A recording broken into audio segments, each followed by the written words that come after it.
Hello, everyone, and good afternoon. My name is Emma Colvin. I'm an assistant professor at the International Studies Department at the University of Oklahoma. And I'm here to introduce to you Dr. Farhana Sultana, who is joining us to give a talk today titled Global Inequities and Climate Change, What a Feminist Climate Justice Approach Teaches Us. So this talk is sponsored by the OU Center for Peace and Development, OU Environmental Studies, the OU College of Architecture Division of Regional and City Planning, and the Security and Context Network. Dr. Farhana Sultana is professor in the Department of Geography and the Environment at the Maxwell School of Citizenship and Public Affairs at Syracuse University. She's also the research director for environmental collaboration and conflicts at the Program for the Advancement of Research on Conflicts and Collaboration. Prior to joining Syracuse, she taught at King's College London and worked at the United Nations Development Program. She graduated cum laude from Princeton University and obtained her master's and PhD in geography from the University of Minnesota. So I'm very pleased to have a fellow geographer here today. Dr. Sultana is an internationally recognized interdisciplinary scholar of political ecology, water governance, climate justice, climate change adaptation, post-colonial development, transnational feminism, and decolonizing academia. She's the author of several dozen peer-reviewed articles and has written and edited 3 books. She was awarded in 2019 the Glenn Delors Award from the American Association of Geographers for outstanding contributions to geographic research on social issues. I'd also like to congratulate Dr. Sultana on recently being promoted to full professor earlier this month. She is the only woman of color and second woman ever to be promoted to full professor in her department's very long history. So today I will pass over to Dr. Sultana to present, and please use the Q&A window to pose questions, and we will have time afterwards to have those answered for you. So thank you very much. I'll pass over to you. Thank you so much, Emma, for that lovely introduction. And thank you for inviting me to all the colleagues and different programs across the University of Oklahoma. And lastly, for everyone who's joining us now or later on, thank you for being here. So I want to just basically talk about a few things, and I'm going to touch upon a number of issues related to the topic, and I'll go fairly swiftly, but I'm happy to engage further and also direct you to my written work where you can learn a bit more about these issues. And I'll go ahead and share my slides. I have a few slides to share, not a whole lot, but let me just go ahead and share them. So as we kind of know that, recently there's been a lot of talk and concern about global climate breakdown, and the recently published IPCC climate report really talks about the exacerbating vulnerabilities across the world, especially across places in the global south, but definitely also in the US. And we're seeing that we need to have greater conversations and understanding on what climate justice is, because the term keeps coming up. And it has become a rallying cry across the globe, galvanizing young people and older people and different forms of collectivizing, whether it's unions, farmer unions, labor unions, and so on. People are clamoring for climate justice and, and how it can be applied at a global scale and at a local scale. So I want to talk about what these inequities mean, and then perhaps what a kind of a feminist climate justice approach can help us think through why we should be, wanting climate justice and what it could mean. So in terms of just some background, I want to just do some very quick, brief context in case not everybody knows this. So when we talk about climate breakdown, it leads to climate injustices in the sense that global events around climate-related disasters, such as tropical cyclones, droughts, flooding, heat waves, wildfires, and so on, have really grown in frequency, uncertainty, and number over the last few years. And the resultant injustices have intensified, but they've also overlapped with other injustices, such as the COVID-19 pandemic. So those two working together have really laid bare the fault lines of suffering across different scales and sites. So we can do local scale analysis to global, but at the same time, we can also think about similarities and differences across different places. So what a climate justice framework does is it helps us think through the inequities involved, what are the fault lines, what we should look at, and why we should care. So in terms of thinking about, the climate justice demonstrations that have occurred throughout the world and also scholarly writing, what the discussion around climate justice does is it moves the conversation around climate change to more ethical and justice-oriented conversations. So not just the physical science or techno-managerial issues, but issues around what do we think about or what do we know about what's happening if we take a justice and equity lens. And even the recent IPCC report that I mentioned that came out a couple of weeks ago that highlighted that we need to have better understanding about climate justice. We need to talk about what climate resilient progress or development means. So when we're talking about climate justice, we're moving the debates beyond just scientific ways to talk about climate change, which is how it's historically been discussed, to look more at social impacts and the outcomes of climate change. And we know that climate change has historically been called a threat multiplier. So what climate justice does is it fundamentally pays attention to what those threat multipliers are and how they interact and how they therefore affect people differentially and differently and unevenly. And then what are the resultant injustices? And then we start to have conversations about redressing in fair and equitable ways so that we can reduce marginalization and exploitation and oppression. So ultimately, what we're doing is basically saying climate is a political issue. It's a political issue that requires an intentional process in applying and understanding a climate justice lens, so that we can think about climate change in terms of not just its impacts, but what are the impacts of mitigation interventions or adaptation or things like loss and damage. So what critical climate justice that I argue is that it forces us to investigate who benefits, who loses out, in what ways, where and why, and what are the interlocking systems of oppression at work, then how can we address and dismantle them? Because if we're talking about unequal and uneven burdens of a planetary crisis, we can talk about common but differentiated responsibilities, but at the same time, we need to talk about issues around how have people been unduly burdened and harmed for decades? What are the historical and geographical differences that are highlighted and brought to the forefront when we talk about climate justice instead of only climate science? So when we talk about colonialism and capitalism and globalization, we start to recognize that, yes, these are really important issues at work, and we need to therefore think about how they overlap and they create these problems. So it might feel a little overwhelming, but it's really important that we have these conversations, because otherwise we're not going to look at underlying causes of harm, and we're going to approach it in a very piecemeal way. So what this brings us to is to recognize that critical climate justice is praxis.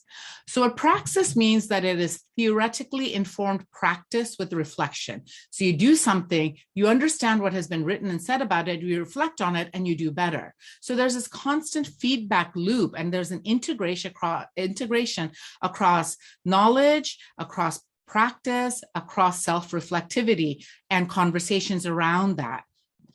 And basically, when we're talking about climate justice praxis, we are understanding that we cannot address structural inequities if we do not have that feedback loop, if we do not reflect and learn, and then go and learn some more.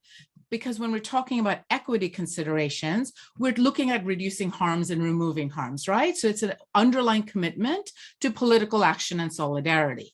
So when we talk about political action and solidarity, it means that we're actually recognizing that climate justice has always been a praxis about issues around exposure and harm and responsibility and vulnerability among a large range of groups, a large range of social movements and activist movements, because who have really centered issues around human rights and ethics. And so we need to think about wider political economy that climate change is impacting, and how are the different temporal and spatial harms and injustices playing out, and who are the people at the front lines who've been battling this. So it is not just an academic endeavor. There's academic theorization, but is very much praxis-based, is very much on the ground. So what a critical climate justice perspective does is it investigates how and why different groups face inequities in different ways. It integrates insights from a range of academic academic theories, such as from, post-colonial or decolonial scholarship, or feminist or anti-racist scholarship. And then it also looks at what different social movements have been doing in the past and in the present in different places. So when we talk about, well, how have we even had these conversations around climate justice, we can go all the way back to the 2002 COP, or the Conference of Parties on Climate Change. So the COPs, the COPs, take place almost annually. There was one just a few months ago in late 2021.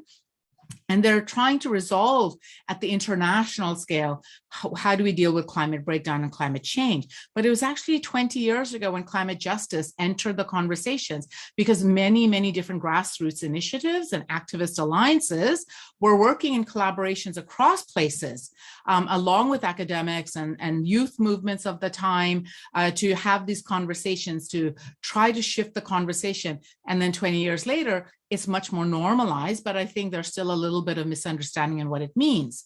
So what we're trying to talk about in climate justice as praxis, it is that continual unlearning to relearn, to collaborate, to reevaluate, to redress those interlocking harms and oppressions, and then recognize how then ultimately the overarching banner of climate justice ends up being a galvanizing force. So even if you have a slightly different understanding or you do it differently, you have a general approach, an overarching commonality of understanding that you mobilize under. And we're seeing that more and more, where people are talking about what are the root causes of climate change, why we need to talk about dismantling these, whether it's fossil fuel dependency or defetishizing endless growth on a finite planet, challenging non-participatory democracies, resisting extractive exploitation of natural resources across places, or creating sacrifice zones where some people are just left to die along with their ecosystem so that others can benefit from it. So these are the kinds of undergirding systems that people are talking about. And it's not just academics, like I said, it's across various types of social movements. And because the focus has been so much on equity and fairness and reparations in addressing climate breakdown, we're also therefore talking about these complex issues, right, across space, places, across scales. And it is hard work. This is not easy work. But if we don't put in the effort to first understand it and then see who is doing what, we're not going to be able to understand things in a much more comprehensive way and a much more nuanced way. So as a result, what the conversations right now, 20 years when it first started to appear on the scene, is people are more openly talking about power structures, about social disparities, and how these are embedded within wider issues around trade, globalization, around warfare, and so on. And then how can we talk about these vulnerabilities that are creating disruptive climate patterns, which are then creating a range of social and ecological harms. And because climate injustices are acutely experienced in different ways in different places, we need to therefore also historicize this. So where have we seen disproportionate harm or burdens? And what evidence shows us is that it's largely in countries that were once colonized, countries across what is known the global south or the developing world, largely in the tropics and subtropics, but then also in minoritized communities in the so-called global north or the advanced industrialized economies such as the US. We're seeing disaster frequencies increase in some regions, such as floods, sea level rise, heat waves, wildfires, tropical cyclones and hurricanes, and land erosion. But we're also seeing that these are occurring more in places that didn't have them a whole lot in the past, the way some other places did. And what scholars have called this differential, this spatial differentiation, is climate apartheid. So climate apartheid is where the communities that contributed the least, which are the countries across the global south, have actually been paying the highest price for the longest time. So the same spaces, but over a longer period of time of compounding harm. And what research has shown is that compounding harms and vulnerabilities compound people's inability to respond, to cope, to adapt, and then to have well-being or to grow as a society as well, because they're continually dealing with disasters and crises. And so this climate apartheid is one way to think about it, but then we also think about, therefore, how did it come to be? So that brings up the conversation. So what are the histories of, let's say, racial capitalism or colonialism or current day neoliberal globalization and endless growth and free trade? What are are the contemporary issues that impoverish and create different forms of imperialism? Because past injustices make people more disproportionately vulnerable, we're seeing contemporary processes of trade, of sanctions, of different forms of collaborations be very uneven. And that unevenness is often not very well understood. But once it is understood, or at least recognized, then we can start to talk about, okay, well, how do we address it? So this brings me to the next part, which is I want to touch upon what the justice is in climate justice, because I think this is where some of the weakness is in terms of how people talk about the term. People often conflate climate justice to be climate change or just to talk about redressing climate change, which is absolutely great. That is foundational. Yes, we should do that. But then let's try to understand in a little bit of nuanced way the different types of justice. So there are many different theories of justice. I'm not going to go into that, and they are interrelated, but they're distinct. So I'm going to touch on three main ones. So the first one that people talk about is recognition justice, which is first acknowledging the differential harms, right, across space, so different communities and countries, but across time. So in the past, but then also in the future. So it's intergenerational in terms of thinking about harms and vulnerabilities and equity and so on. And then there's also the issue that there's a normative aspect to talking about climate justice, which is why international negotiations have been so difficult, because there hasn't been a lot of recognition or responsibility. Like which countries have historically produced the largest amount of greenhouse gases and not doing enough, or propagating climate denialism, or not letting a lot of equity actions to take place or conversations to take place.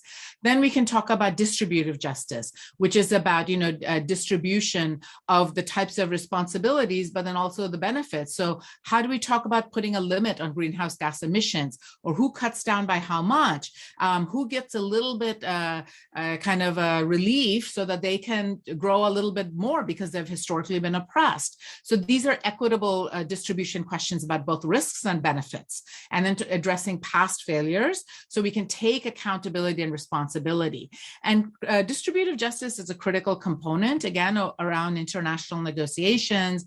And even though we talk about how difficult it is to achieve sustainable development or water security and so on, issues around climate financing and distributive justice often get mired in different forms of discussions, whether at the international level or bilateral level. So then we can talk about, let's say, procedural justice, which is about the current international negotiation system in place that is there to address climate justice equitably and fairly. But because of geopolitics and historical power relations between and across countries and different forms of imperial ties, we do see marginalization of some countries over others when it comes to procedural justice, to have a voice in different forms of negotiations and treaties and so on.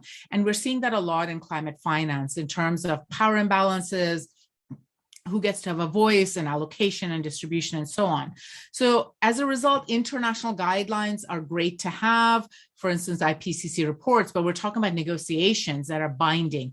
Those are the ones that are harder to enact and then harder to then follow through and then hold people accountable to them. So for instance, if we're talking about trade policies that maintain a coloniality or colonial imbalance of power that results in extraction of resources and labor from certain countries in the post-colonial or global South world, then we can start to have conversations about what is the unequal ecological exchange in terms of what is being extracted. And those countries are increasingly still getting more into debt, even though they're really working hard and they're using the resources, labor power, ecological ecosystems, contributions, and yet they're still in debt. So we're talking about historical indebtedness of countries and inequitable trade laws. So that's one way to kind of think about it at the international scale. So therefore, this brings me to why should we care, right? You might be wondering, why would feminism come into this?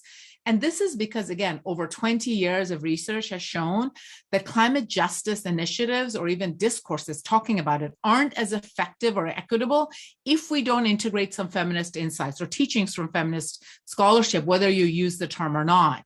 Because what feminist scholarship does at a fundamental level is it looks for overlooked or buried concerns. It exposes those buried concerns of inequities and harms, and it also integrates across different types of epistemological and theoretical and scholarly work, as well as praxis and insights from different movements. So as a result, it gives us a set of tools with which to talk about and understand climate justice, where it falls apart or where it becomes sticky. So if you think about the 2007 COP, or Conference of Parties, that was the first time where we saw the banner that said no climate justice without gender justice. And it was a rallying cry from activists and social movements, and women have been at the forefront of these climate justice movements. They have raised awareness of the importance of paying attention to the differential gendered burdens and harms around the world, but also recognizing that climate change it plays out differently in different societies, but all societies have some form of patriarchy that works in conjunction with other forms of interlocking social oppression. So as a result, when we try to borrow from some feminist teaching, we have the tools to therefore go look for what are the forms of injustices that are occurring in any society. And we can therefore look at intersectionality, like how gender is intersected by race, ethnicity, class, and so on, to better understand marginalization, climate burdens, and vulnerability. And because we know that climate change has had uneven, unequal, and long-standing impacts, depending on where you live, who you are, and what you have, what transnational feminist scholarship does, it helps us identify often invisible contours of suffering by highlighting the underappreciated ways that people relate to each other as individuals, groups, and institutions. And as a result, we're able to therefore formulate fairer policies and projects that help improve life for everyone.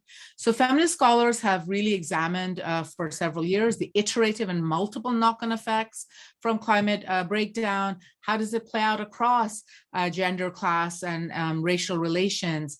If we borrow from the term of intersectionality, what can we talk about in terms of unrecognized inequities across groups? Because no community or group is homogeneous, right? They're intersectionally gendered and racialized. And therefore, we start to investigate and address those contextual axes of oppression and differentiation. So I'll give you a quick example. Climate breakdown has fueled water scarcity, right? Water shortages and droughts or water contamination.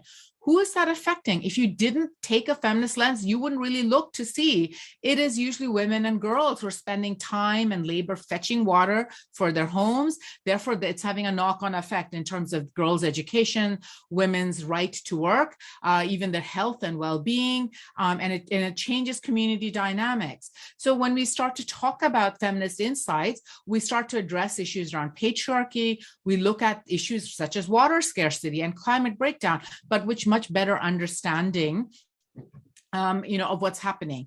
But at the same time, what feminist scholarship does is it avoids essentializing women and men into binary categories, but looks at the interlocking systems of oppression and exploitation across axes, such as gender, class, race, ability, migration status, and so on. And it offers a much more complex view of gender in terms of variable risks and responsibilities and rights that exist in that society, and then how that society links up with wider societies globally. So what we're seeing is that, or at least what I've argued in my work, is that with the insights from different forms of feminist scholarship, we're able to integrate other forms of scholarship and praxis to promote a keener understanding of each context by understanding contextual issues and connections. And we can therefore address shortcomings systemically and frame policies more equitably based on that context. How do people adapt or cope or renew or thrive? What are the barriers? What are the challenges? We're able to address those better instead of aspiring for cookie cutter solutions or the universal solution, because there isn't one, right? However, having said all of this, we also recognize that feminism is not a magic bullet, because there are other issues involved, right? There are a lot of public policy that are constrained by legal requirements and so on. So there are other issues we need to address. But what it does is it gives us a set of analytical insights that helps us analyze, do advocacy, and enact action in more equitable ways. So again, looping back to what is justice. Justice is looking at and addressing inequities, right? So therefore, we're able to better promote fairness and health and well-being, not just for society and individuals in that society, but then across societies. So given this, let me just start to conclude by highlighting a couple of ongoing challenges. So of course, there are challenges at the international level, which is why activism for climate justice has continued to grow over time. But then there's also like how quickly, with the COVID-19 pandemic, we saw governments act out various public health safety measures fairly quickly. So why don't we act more quickly on climate change, given that it has harmed so many people for so long? So these are the kinds of conversations we're beginning to see. And what we're seeing is internationally, like aid organizations and large global institutions are increasingly trying to address climate justice in their funding priorities. So budgetary allocations are changing. We're also seeing that at the same time, there's a lot of reluctance or barriers put in place by different countries and sectors in terms of talking about accountability and global emissions, but we're a lot more open about it nowadays. And then we're also much more open in terms of having conversations about sociocultural dynamics, such as gender, race, indigenous forms of climate justice, but then thinking about where do local actors become important? What are the explicit ways we need to understand challenges? And then what are the obscures ways, or what is trying to obscure the things we're trying to unearth, and how can we work through that? So another issue that's come up, for instance, with the graph in the middle, which is the funnel, consumption lifestyles, right? Consumption habits. So hyperconsumption that's driving greenhouse gas emissions from fossil fuel dependency. These are the four kinds of images you probably have seen in terms of the ideologies of endless growth that need to be addressed. And this has been addressed for the first time, this time in the IPCC climate report. How do we talk about having well-being that's not tied to endless economic growth and endless hyperconsumerism, because hyperconsumerism is also leading to reduction in happiness overall in countries like the US. You can't buy your way out of unhappiness and sense of well-being all the time. And then we're also having conversations about migration with climate breakdown and xenophobia and immigration laws. So these kinds of conversations are happening, but we're also seeing conversations around climate finance, right? In terms of where does money go? Where does it come from? We need to therefore not think of climate finance as philanthropy, but as about accountability and responsibility from countries that have historically produced the largest amount of greenhouse gases, which are often also the countries that are historically colonial or imperial superpowers.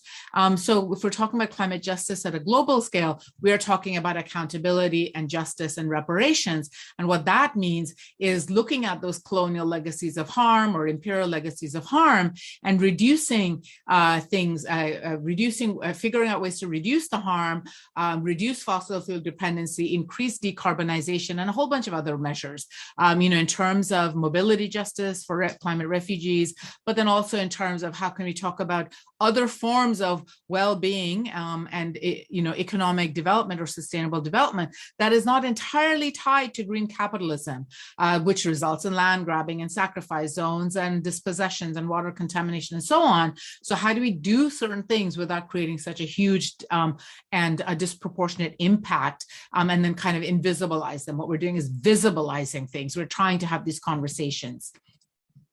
So moving forward, I'll just touch upon a few things that have come up. So there are many interrelated but distinct approaches that have been advocated for. So for instance, moving away from extractive economy to regenerative economy has been put forth by scholars, and that involves like reciprocity, redistribution of power and self-determination, care, divestment, solidarity across differences, about differentiated responsibilities or transformations of public institutions, deep democracy, reformulation of public finance and accountability, and so on. So when we have these conversations about, or when you hear the rhetoric of build back better in a post-pandemic era of climate change anywhere, we need to start having these questions about, well, what does this mean, and who is going to decide what Build Back Better is?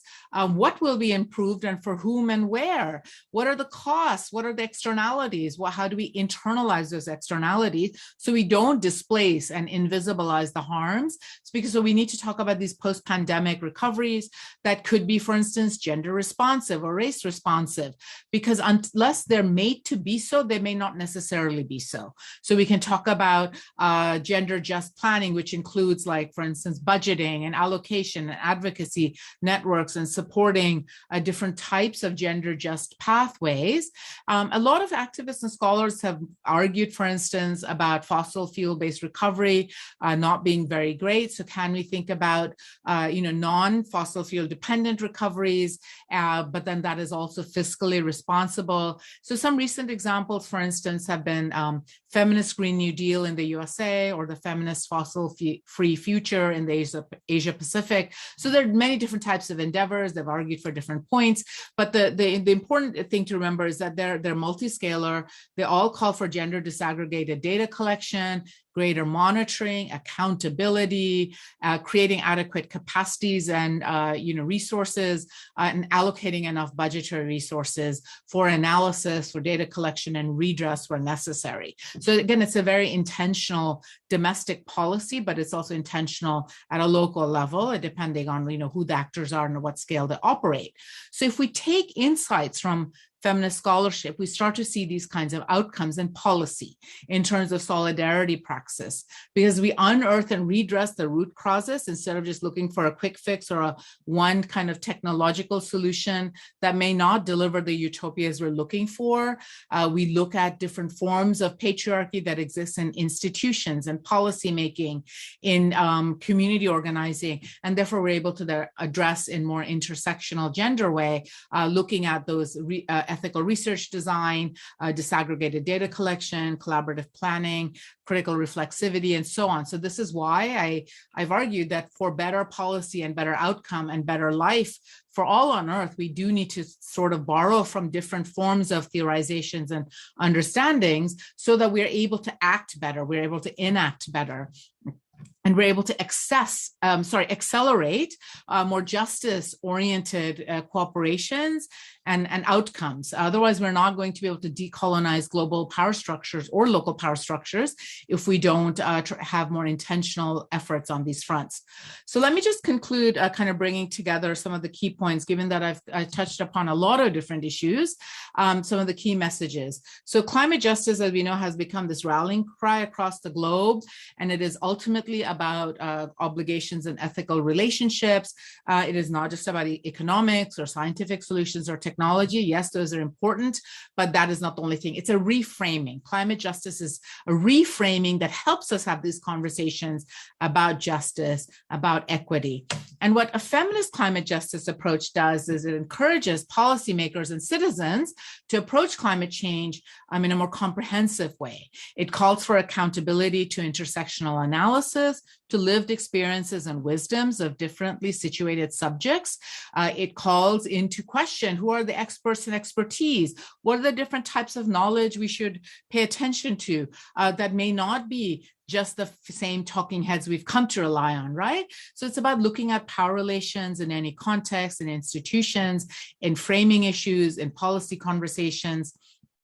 At the same time, advancing a critical feminist climate justice means having more inclusive and meaningful conversations and recognizing those underlying harms and then undertaking ways that we can redress the harms.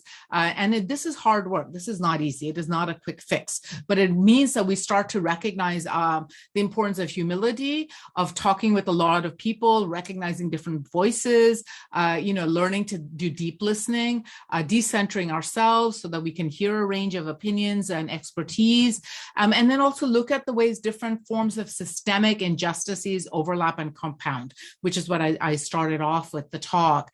So at the end of the day, we can't rely on reductionist solutions, right? There's no one solution that's going to be applicable everywhere. There's no one size fits all. So we need to therefore revolutionize how people talk about climate change towards more climate justice, because we need systems change for climate change to be addressed.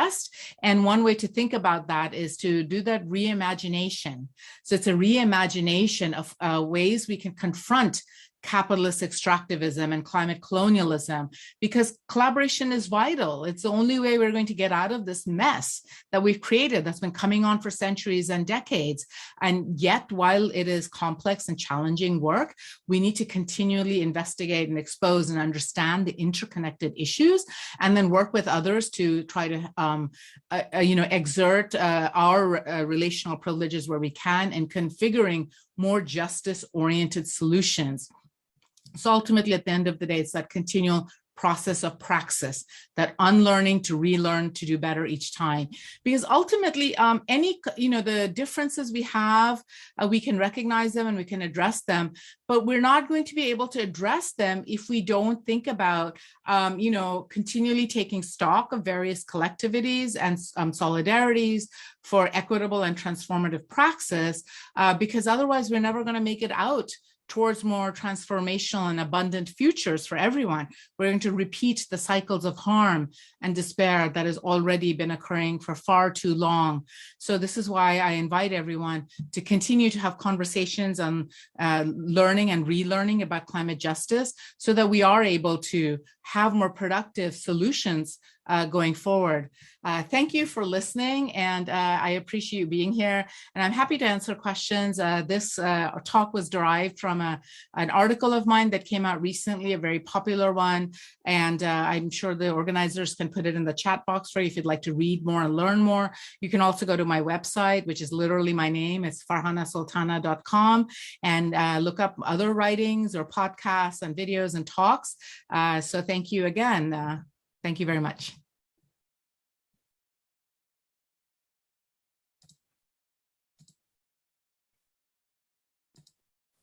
Thank you so much, Dr. Sultana, for that wonderful and very comprehensive talk. And I have some questions, but I'm also going to field some from the Q&A. So we have a question from Cortland. What specific decolonial thoughts and philosophies have you been able to connect from disparate Indigenous communities? And how can we increase these transnational solidarities in circles of activism and academia? And they list the example of Indigenous peoples of North America and Kurdish or Druze people of the MENA region. Sorry, I think I muted myself. So thank you for that, Cortland, for that excellent question. And so there are a lot of different learnings or teachings that we can take to learn and to relearn. And they do definitely come from Indigenous communities around the world. So I teach a course on climate justice almost every semester. It's a really popular course. And one of the things we do is we center Black, Indigenous, and people of color communities, teachings from, we kind of decolonize the syllabus, or at least I do, in terms of decentering Eurocentric knowledge, in terms of here's, the solution to everything. But we say, what are the different types of solutions for different types of problems? Who has talked about what and where, and what are the different types of theories or philosophies that connect? So a lot of the Indigenous communities in North America definitely come up, for instance, in terms of thinking about relationality, in terms of how do we think about other species or multi-species justice in forms of kinship, in terms of how you relate to the land and ecosystems is a very different form of mindset from, let's say, extractivism, or where you have a very utilitarian relationship with nature, where nature's value only exists because you can use it, right? It's a different forms of relationship. It's a different form of valuing. And that doesn't just exist in settler colonial spaces such as North America. You have that across Indigenous communities around the world, whether it's Asia or Africa or Latin America. So, for instance, the example that you gave from the MENA region, which is Middle East and North Africa, you see a lot from Sahara in terms of how communities in the Sahara Desert have been fighting against their colonization, in terms of what desertification means, how do you do desert management, what are the different ways of self-determination, why that is important for ecosystem management. You see it across Indigenous communities in South Asia in terms of the different ways of, of water keepers, of water protection, of thinking about forest management. So there are a lot of similarities in different Indigenous cosmologies, but they're different, right? They're different forms of cosmology, but they're very different from very Eurocentric forms of knowledge that we're accustomed to.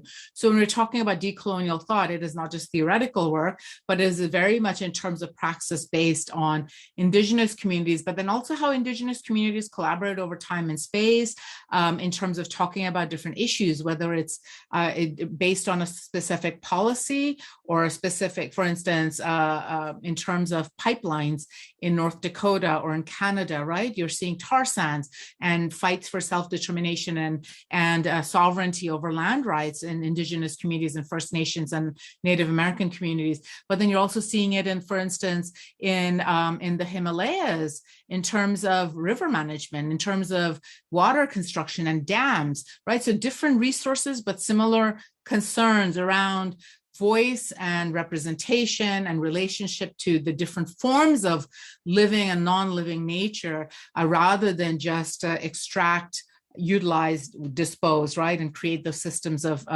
consumerism or consumption and waste and systemic waste creation. So there are different ways that these conversations are coming into connect disparate indigenous communities, and we are seeing increasing transnational solidarities. We saw that at the COP26, which is the climate conference that took place in November of 2021. We saw a lot of different indigenous communities come together under different banners.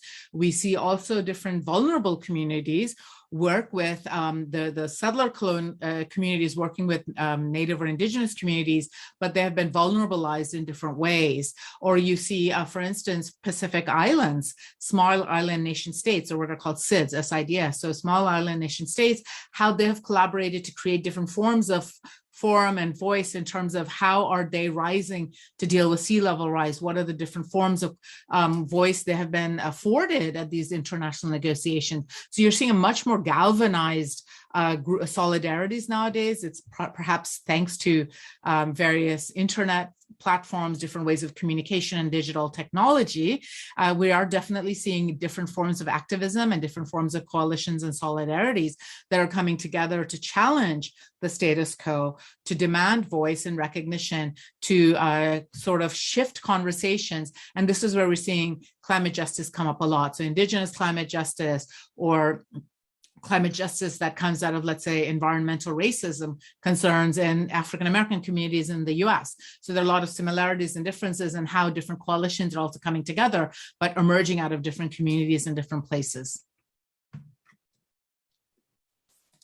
Thank you. I have a question actually related to that, and I wondered if you could talk a little bit about some of the opportunities to organize around climate justice. So you've written about the way that we can't have a one-size-fits-all understanding of this, but also some of the challenges of sort of scaling up and connecting to people and places elsewhere, and maybe the ways that a feminist approach helps us do that.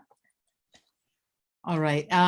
So the scaling work is always hard for anything, right? Because you may be working locally and you may not have traction at a higher scale. So there's leapfrogging. So, communities or organizations leapfrog and coalesce with others. So it kind of links back to my earlier, the prior question in terms of how people are coming together in different solidarities.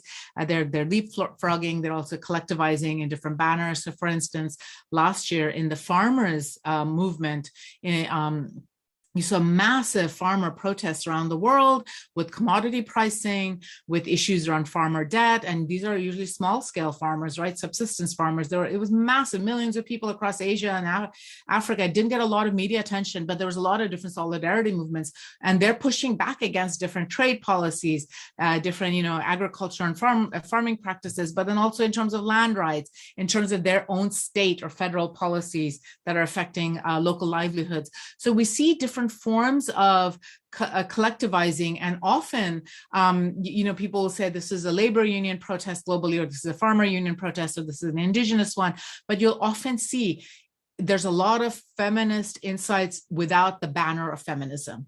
There are a lot of ways people have internalized feminist critiques over the last 100 years to do better, which is exactly what feminism is. Feminism doesn't need to exist as a form of critique when it becomes a much more equitable society. So people are addressing issues around patriarchy and policies and institutions in terms of why is it that, let's say, female-headed households or female farmers are more vulnerabilized? What are the issues around agricultural extension and agricultural credits and all of those issues, right? So that's a feminist insight. for agricultural sector or the farmer protest. So that's one way to think about like where does feminism show up and in what ways. It's evident when you go looking for it. It doesn't always fly the flag of feminism, and doesn't need to. The important thing is the work gets done. And the important thing is the issues get addressed, they get talked about, they get redressed in terms of whether it's budgetary allocation or pausing of something or reformulating something or absolutely defending something, right? Or just blocking something from happening, for instance, like what we talked about with the pipelines. So there's different ways that feminist insights have been taken up across scales, smaller scales linking up with the wider scales, but then also globally at the international scale. You're seeing more, at least discursive recognition of the importance of these kinds of insights, whether it's in IPCC reports or in UN documents, or for instance, tomorrow is World Water Day. People have been talking about water and women for years. I've published on this for the last 20 years. So, in terms of those kinds of connections, and why should we care? Because we should care, because women make up more than half of the global population. And it matters because of social reproduction, but then also production in terms of economic output, in terms of, for instance, I'll give you a quick example. During the pandemic, last 2 years of the pandemic, one thing that's become really evident in the US is the price that mothers have paid, right? In terms of career, in terms of childcare, in terms of schooling, when schools shut down. So there's been a more overt conversation about motherhood in the US and who has paid the cultural tax of motherhood during the pandemic, right? So those kinds of conversations don't need to happen because there's been a great crisis and people have paid a price. They were already happening amongst people who knew what to look for. And those then got, much more importantly, much more resoundingly talked about in the media, because more journalists have been trained or have come up generationally to have that education, where different forms of critical epistemological insights have been woven into the curriculum from K through 12 and then in higher education. And this is exactly what we need. We need generational shifts in conversations and valuation of people's lives and ecosystems and what productivity is, what is reproduction or what is production, in terms of valuing of well-being or reformulating what well-being is. So I think this, I'll leave it there, and I'm happy to talk about this further, but I think there are different ways we can see how feminist insights have been taken up, or the scale jumping that has occurred, but at the same time, how difficult this work has been. It's been in the works for a very long time. You see the fruits of the labor of decades of critique and activism and pushback show up just suddenly, and it seems normal to have these conversations. When it's normalized, that's when you know that there has been some traction. Great, thank you. And can you speak a little bit about how you might have seen that reflected in your students? You said you've been teaching classes about water justice and climate justice for many years. Have you seen, as students are coming up through your classes, a sort of different relationship or understanding of climate justice and climate change? Do they seem pessimistic, hopeful? How do they kind of engage with these ideas of intersectionality and gender? Yeah, great. Thanks for that. So yes, definitely there's been generational shifts. So, 15 years ago, students had slightly different understandings, school curriculum, it depends on where they are, what kind of schooling they had. But in the classroom, I think there is a greater shift in terms of their own home status, in the number of students who've been raised by, let's say, dads who've been more present in their lives. So that's a generational shift, right? In terms of normalizing social reproduction in the household, the gender division of labor. The gender division of labor exists everywhere. So we're seeing students nowadays, benefit for a little bit more equitable gender division of labor, where, it's not so glaringly, uneven, but that doesn't mean that it's not there. Of course, there are many forms of way patriarchy shows up. It's not just gender division of labor, but it's also in budgetary allocation and public policy and local institutions.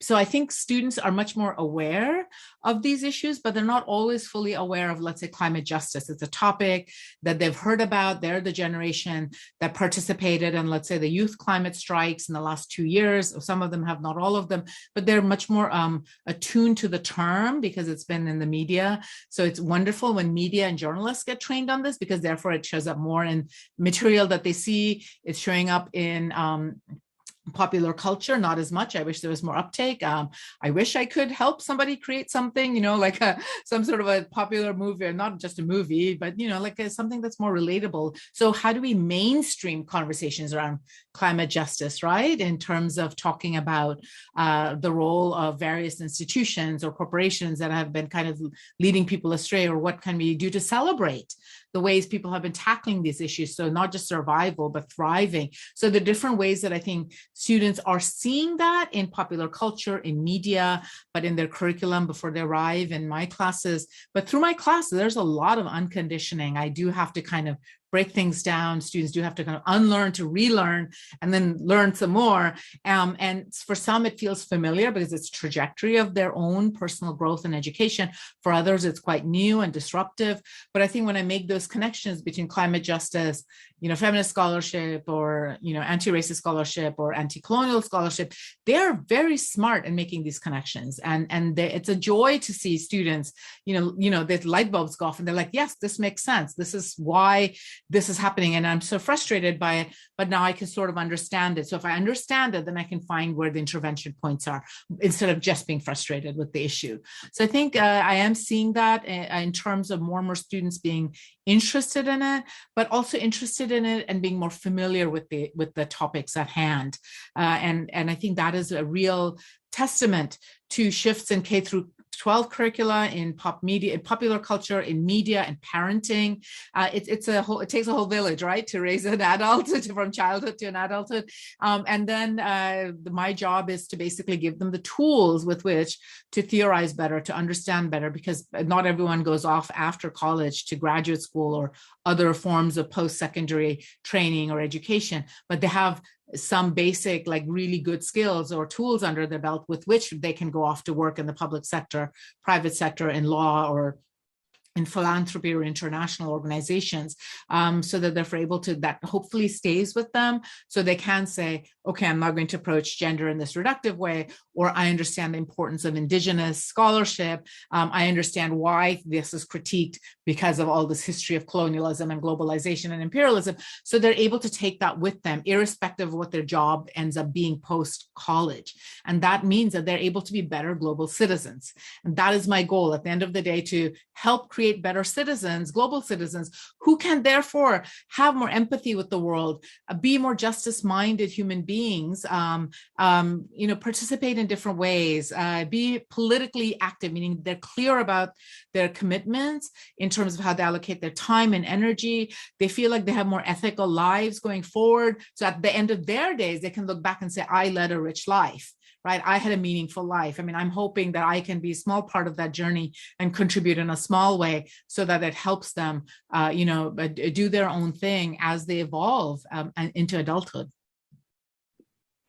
Thank you. Yeah, and I was really struck by the way you spoke about integrating a sense of well-being that's not tied to consumerist practices around, the way that self-care even has been commodified now and kind of detached from its radical roots. But for yourself, you spoke about the need to kind of reimagine systems to get this kind of systematic change. What for you is inspiring and helps you sort of reimagine and rethink? And what have been the moments, perhaps either in your career or more recently, that have helped you kind of cultivate that ability to reimagine? Oh, wow. Excellent question. So I think at some point, I've always been a very curious, when I was a child, I was a very curious and precocious child. So I was always reading more, questioning things. And then perhaps that's why I, became an academic. I went and worked for the UN for some time. Then I realized I had more questions I couldn't ask within the remit of that institution. So I came back to teach. I'm a third generation teacher. So teaching is in my DNA at some level. But at the same time, I draw from my lived experiences. I've lived and worked on 3 continents. So a lot of that reimagining comes from observing. So it's about being curious, about questioning, constantly recognizing that I don't know everything. I have to keep educating myself. So just, continually educating myself, which academia does require you to do, but then also, in working with students and working with other communities and collaborations, doing that kind of transdisciplinary work that I do, and interdisciplinary epistemological framings, but working with other constituents outside of academia.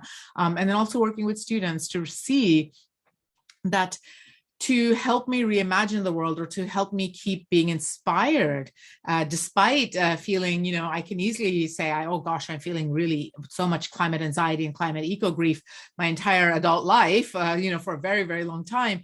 I'm just going to give up. I don't think doomerism and nihilism is helpful, because we do need to have people who remain committed, who remain courageous, because I think you can have hope, but it's hope that's active. It's hope that is discipline.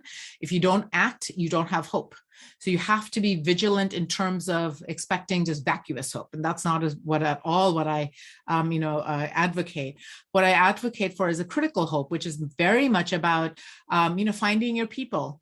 Finding people you can work with, finding people you can learn from, and continually remaining courageous, being brave, and then also being humble, recognizing that we don't know everything. We have to be willing to unlearn to relearn and do better the next time. And at the same time, keeping that hope alive. And that is a discipline. But it means that you're constantly acting, you're doing something, you're working with somebody else in some form of a collective action, whether it's political intervention, theoretical intervention, whether it's through teaching and pedagogy. So pedagogy is something I pay attention to, because I do a lot of public pedagogy in terms of teaching people as much as I can, and also as a public intellectual, making sure my work is accessible. So there are different ways you can intervene, but that also gives you excitement and hope, and it gives you courage to keep going and not give up, because giving up is, I think, kind of almost selfish. It's an abdication of responsibility. So the way I see it is that doing the legwork is our rent for living on Earth. We are paying rent for living on Earth by making sure we work with others. So, there's a very well-known African-American philosophy called lifting while I climb, which is you're uplifting somebody else while you're climbing up the mountain. And it's known in America as coming from Black theory or Black thought, but I'm from South Asia, and we have the same one in our indigenous philosophy. It's like, if life is a mountain and you're climbing up of it, you don't just look to see who's at the top, you look at who's below and who you can help pull up. So you're lifting while you're climbing. And this occurs across many different marginalized communities around the world. It's how people have survived through collectivizing and care networks and taking care of each other. So I think this is where I do see the need or recognize in myself the importance of maintaining that hope, or maintaining that optimism despite the pessimism that's around me. Thanks so much for that. And I wondered too, if you could speak about, you've written about the impacts of COVID-19 on communities around the world. And I wonder if you could speak about the kind of lessons maybe that we learned, or perhaps the kind of hope that might have given us. As terrible as COVID-19 has been, it's asked us to rethink a lot of things. And we're seeing that in labor organizing across the US and so on. And I wonder if you found any kind of hope in that, or any signs for what we might expect further down the road with the way that we approach climate justice. Yes, absolutely. So the COVID-19 pandemic really created all these different fault lines, right? Many different uneven forms of suffering. We saw in the US, the absolute horrific labor conditions in workplaces, especially in factory floors, meatpacking industries, but also in the healthcare sector.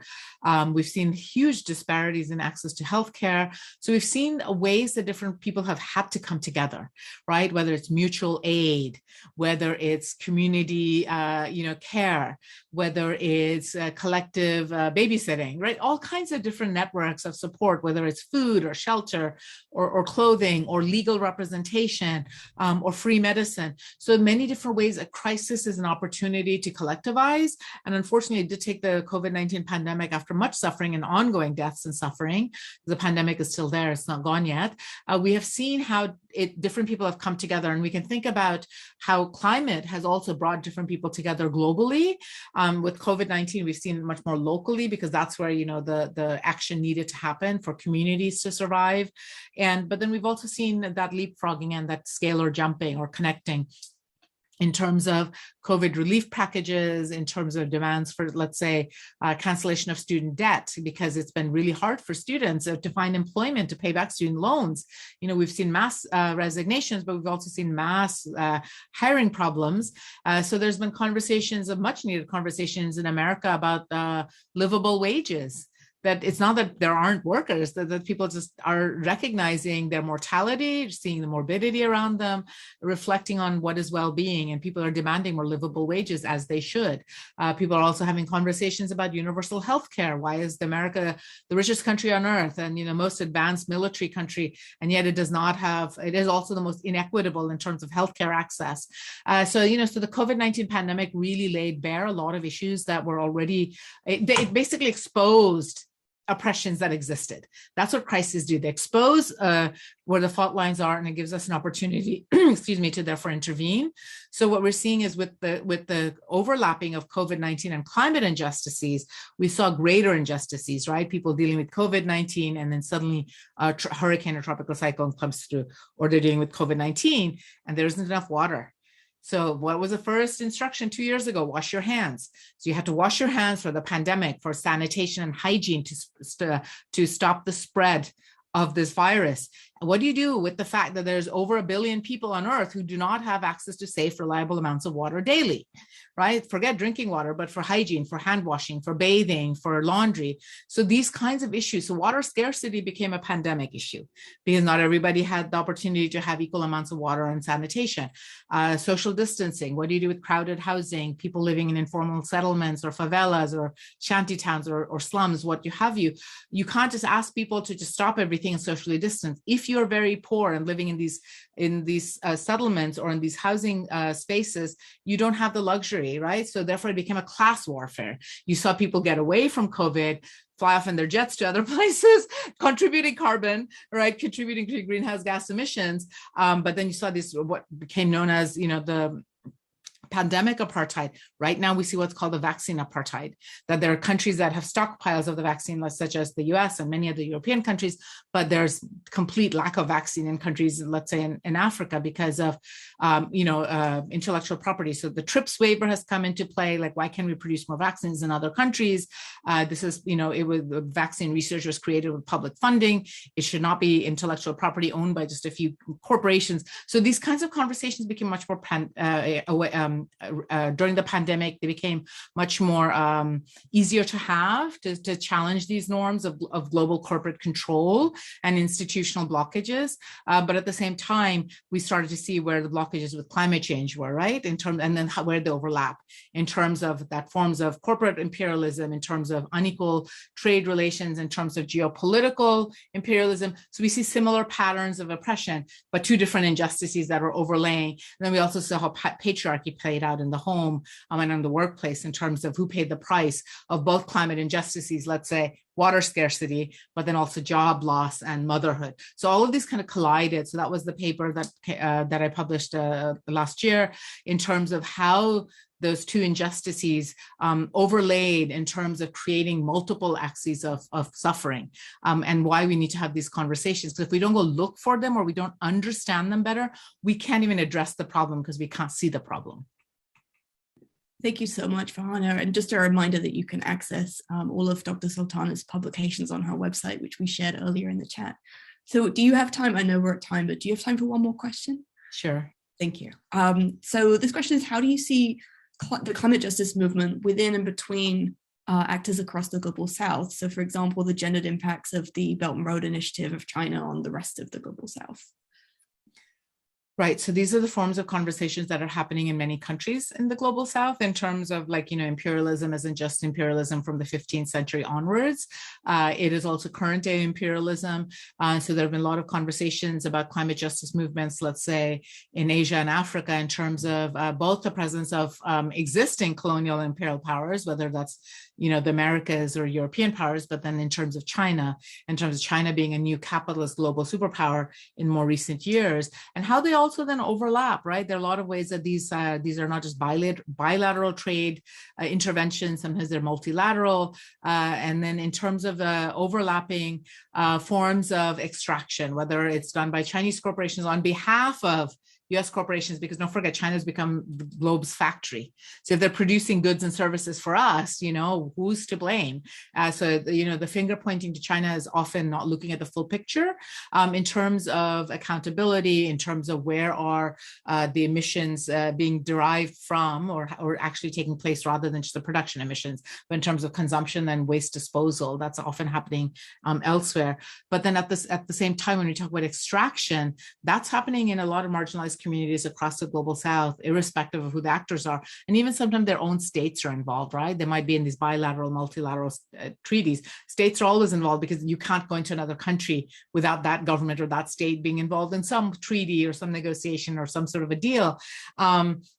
But that doesn't mean that there's equitable distribution of power, right? There are a lot of countries that are quite marginalized in the larger scheme of things in terms of where the WTO or the World Trade Organization, the role it plays in terms of obfuscation of trade rules, inequitable negotiating powers when it comes to negotiating trade deals. And then you have, other institutions like the IMF and the World Bank. The IMF is the International Monetary Fund, which, basically is a global bank for states, for governments. World Bank does both financing for states and then also development interventions. So they're massive global institutions that were put on the scene when former colonial powers withdrew at World War II. And then these institutions are sometimes called neo-colonial powers. But then you have bilateral, or state level interventions, whether it's through the US or China or UK, whichever country it is. So you have multiple players who are working together or separately, and then you have countries or communities at the receiving end. And many community members are complicit, right? They're allies, their vertical patronage, patron-client relationships.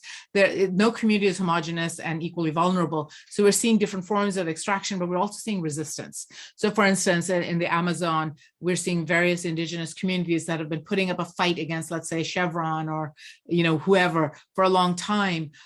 We're seeing communities that have been pushing back against deep sea mining or rare earth mineral mining, and the kind of outfalls it has in communities. Or how can they talk about climate justice? And there's that linkage is happening across different climate justice movements in terms of what can we learn, what happened there? How do we deploy strategies and tactics? What can we learn from each other? What are the different ways we can deploy different forms of expertise and knowledge and take from our own? So there's a lot of things happening that we don't really see in the public all the time, but they're happening in the background until they become the public through media or through their own sharing of information.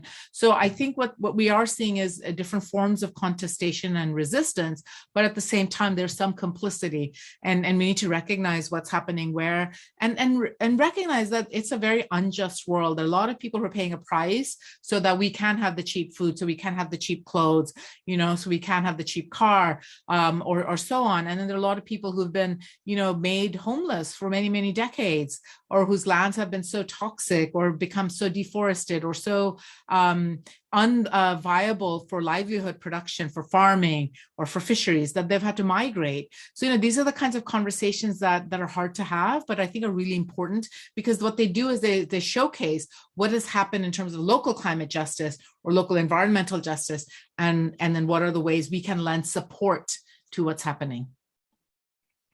Thank you so much, Farhana. And I just wanted to thank you on behalf of the OU Center for Peace and Development, the Environmental Studies Department, and the College of Architecture, as well as the Security and Context Network. It's been an absolute pleasure talking to you this afternoon, and a great start to the week. Thank you so much.